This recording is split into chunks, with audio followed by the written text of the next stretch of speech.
Hello बच्चों, कैसे हैं आप? आई होप बढ़िया होगे। बच्चों, आज की जो क्लास है ये बड़े ही बढ़िया टॉपिक के ऊपर है, क्योंकि आज हम लोग एक बहुत इंपॉर्टेंट डेरिवेशन सीखेंगे जो कि है energy stored in a capacitor. एक कैपेसिटर के अंदर जो एनर्जी स्टोर होती है उसकी वैल्यू आज हम कैलकुलेट करना सीखेंगे और फिर एनर्जी डेंसिटी की तरफ जाएंगे, निकालेंगे एनर्जी पर यूनिट वॉल्यूम, जिसको बोलते हैं एनर्जी डेंसिटी। तो बने रहिएगा इसी वीडियो में। अगर आप इस चैनल पर नए हैं तो प्लीज चैनल को सब्सक्राइब कर लीजिए। तो चलिए शुरू करते हैं आज की क्लास। आज हम लोग बात करेंगे energy stored in a capacitor. तो बेसिकली कैपेसिटर के अंदर एनर्जी कैसे स्टोर होती है। देखिए, हमें पता है एक कैपेसिटर के अंदर दो प्लेट्स होती हैं, ठीक है। अब अगर आप एक प्लेट पर चार्ज डाल रहे हैं तो इंडक्शन से दूसरी प्लेट पर चार्ज ऑटोमेटिकली इधर बढ़ रहा है अगेंस्ट अ पोटेंशियल डिफरेंस। तो बेसिकली आप चार्ज को मूव कर रहे हैं अगेंस्ट अ पोटेंशियल डिफरेंस, और अगर आप पोटेंशियल डिफरेंस के अंदर चार्ज को मूव करते हैं तो आपको वर्क करना पड़ता है, और ये वर्क हमारी एक्सटर्नल बैटरी करती है, और इसी प्रोसेस को हम बोलते हैं चार्जिंग ऑफ अ कैपेसिटर।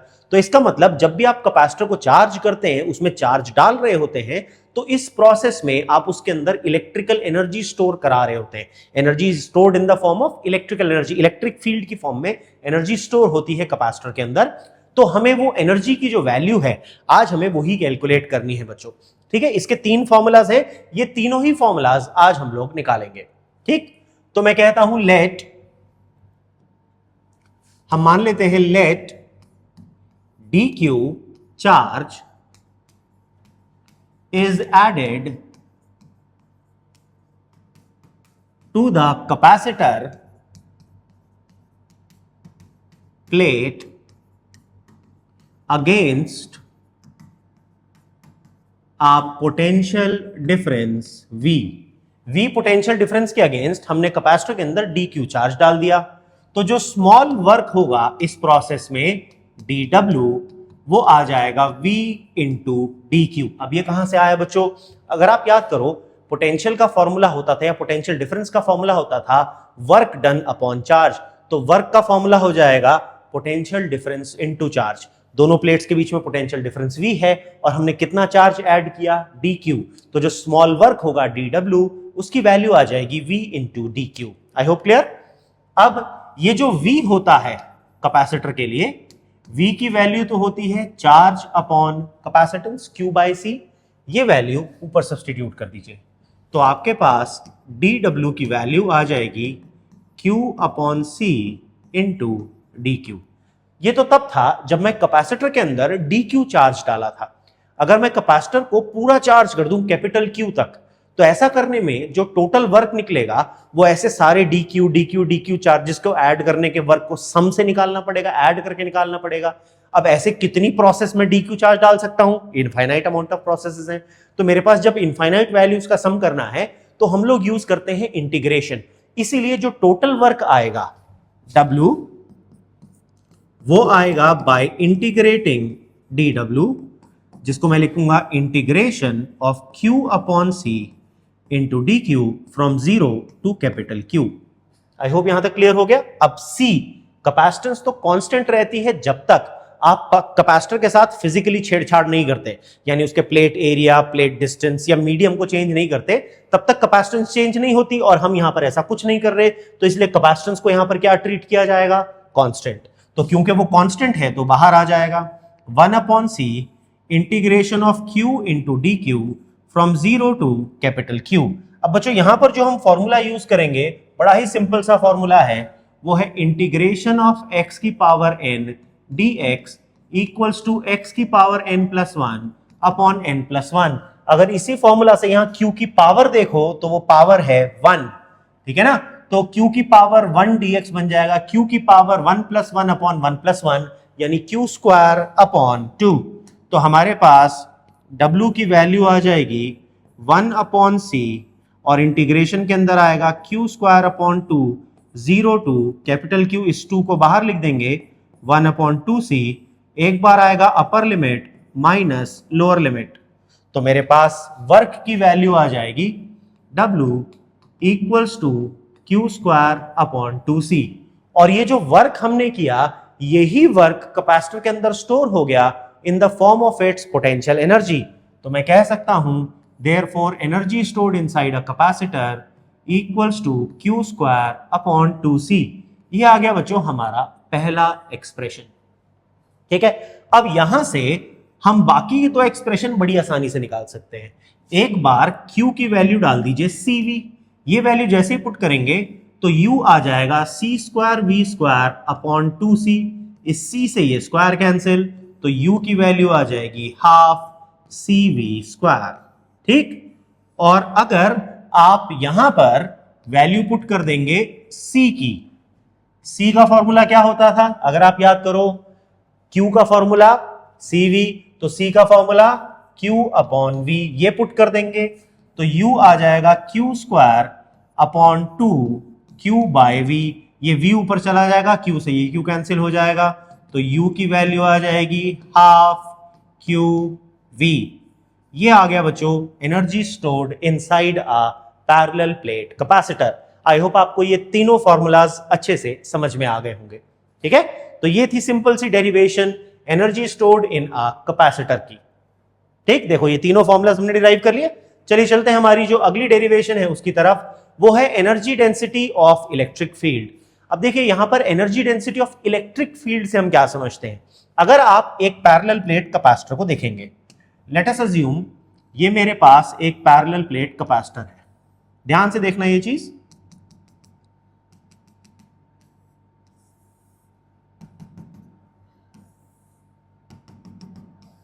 ठीक है, एक प्लेट पॉजिटिवली चार्ज है और ये दूसरी प्लेट नेगेटिवली चार्ज है।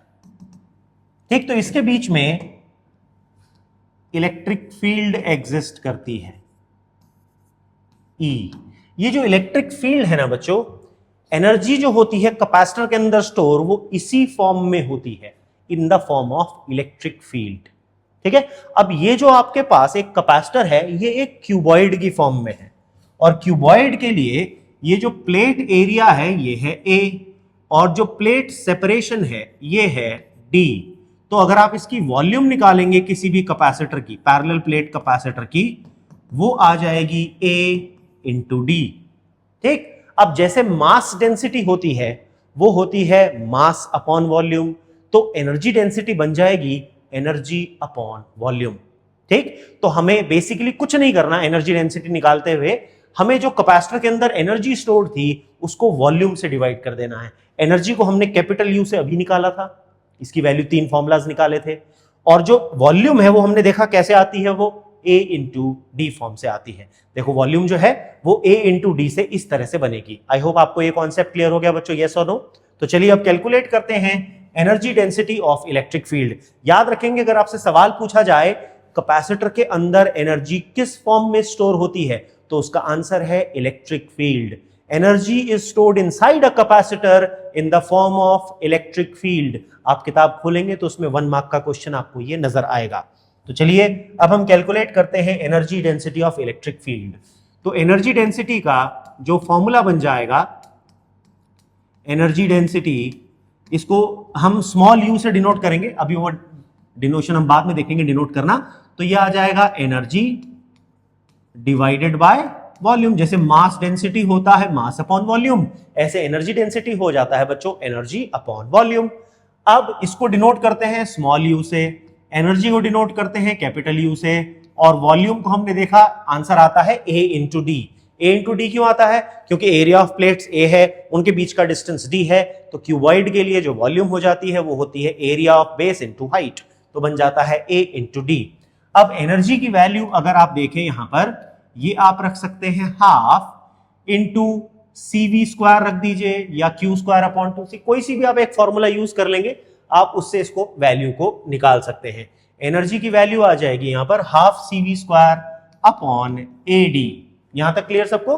अब ये जो C होता है इसकी वैल्यू होती है epsilon not A upon D, और ये जो V होता है इसकी वैल्यू होती है E इंटू डी। ये दोनों ही वैल्यूज ऊपर पुट कर दीजिए, तो आपके पास स्मॉल u जो कि एनर्जी डेंसिटी है ये आ जाएगा हाफ, C की जगह लिखेंगे epsilon not A upon D, V की जगह लिखेंगे E square into d square, divided by a into D. ठीक है जी, इस a से ये a कैंसिल हो गया, यस और नो। तो हमारे पास, और देखो ये d और d बन गया d स्क्वायर, और ये d स्क्वायर कैंसिल हो गया। तो मेरे पास एनर्जी डेंसिटी स्मॉल u का फॉर्मूला आ गया half epsilon not e square. देखो कितनी सिंपल सी डेरिवेशन थी, कुछ भी नहीं है इस डेरिवेशन में, ऐसे यूं हो जाती है। आई होप सबको क्लियर हो गया ये। अब एक और कॉन्सेप्ट इसमें आपको याद रखना है, if v is the potential difference between capacitor plates, ये कुछ क्वेश्चंस में आपके लिए यूज होगा, जो मैं इसका दूसरी फॉर्म निकाल रहा हूं। तो E को आप V अपॉन डी लिख सकते हैं। कहां से आया ये फॉर्मूला? ये आया पोटेंशियल ग्रेडियंट वाले फॉर्मूला से, E equals to minus d V by d r से। ठीक, तो मेरे पास U का फॉर्मूला आ जाएगा बच्चों epsilon naught into V square upon 2 into d square. ठीक है, इस तरह से भी आप पोटेंशियल ग्रेडियंट वाला कॉन्सेप्ट यूज करके इलेक्ट्रिक फील्ड की टर्म्स में आप यहां पर इसकी वैल्यू रख सकते हैं। आई होप सबको समझ में आ गया यस और नो।